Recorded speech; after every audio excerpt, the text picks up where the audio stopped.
ọ bụ ije ụwa dị ọ bụ agụkarị uru ene ọ saya m ụwa ya chie ahụbekwana m onye ọwụla onye ndidi ihere ejebe iwere ndidi oke gị ga irugaka ịchagama anya lohulos agbagamumelowa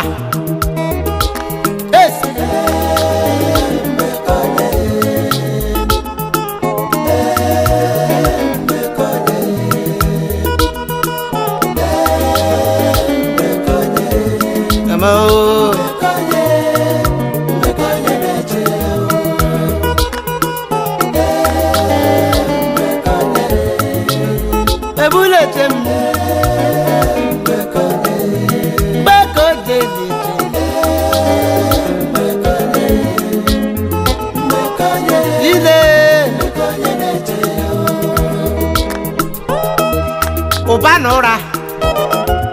onye dọrọ ibe ọ ụra ụmụnne m dọga manụ ụba unye ike ya nyejenye ya o onye ọrịa ekọbata ya were ndidi chere chi iji uwe mgbe ka onye na-eche ya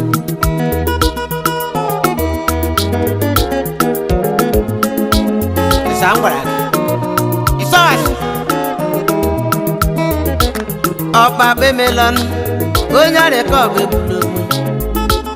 onye eze ma onye ụra owe ezokemeji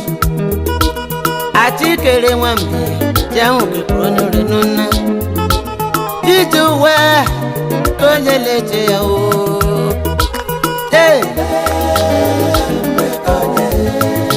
mgbe eke m na-eche m gbenda mega na-eche n'ụna mama ai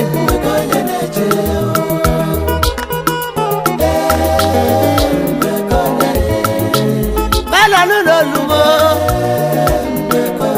ekwule ndị nwere anya jikwa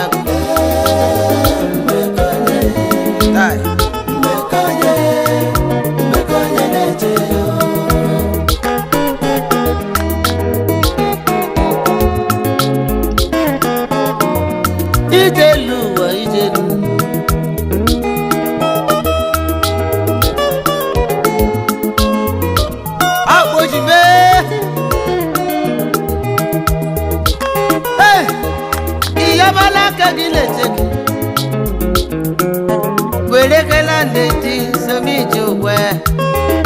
gbawulo si narịta ebula onwe gị emerela chi gị mgbe ka onye na-eche ya nwanyị akọla ahịgọnụ tagamụghị nwa ọ bụ ije gwa onwe gị n'ụna ijere ibe gị nwa oge ga-egiruge ị ga-ịmụ nwa o mgbe gị na-eche gị okorobịa akparịala gị kpore asị gị were ndidi somije onwe oge Chineke kacha mma acheje meze cheje ụmụnne nle mgbe ka onye na-eche ya o ijelule mgbe bụ na-eche m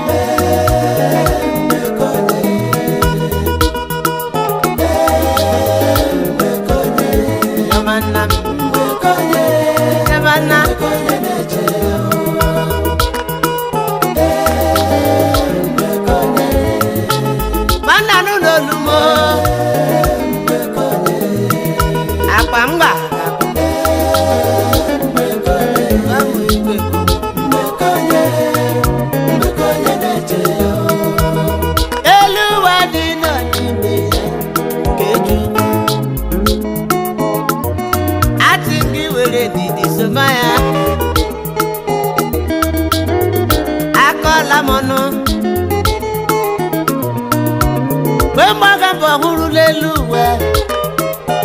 ndị manana bara m jema jemega lele ole mgbe o ji ba ona koronyo koroti ko jenete mama mle ogerani na oge Chineke ya kacha malelu bawi mgbe ko jenete ụmụnne m n'oge manụ na ụba ike ya na-ejenelu ebe ọ dị ike ịkpata were ndịdịtere oge gị ga-eru mgbe ka o na-eleche ya nna ya n'oge oke nne ka ụmụafọ obido eze iwe omenala okenye ibu ya gazie ezebu Prince Levi Eke, the Prince of Ozozo Autonomous Community.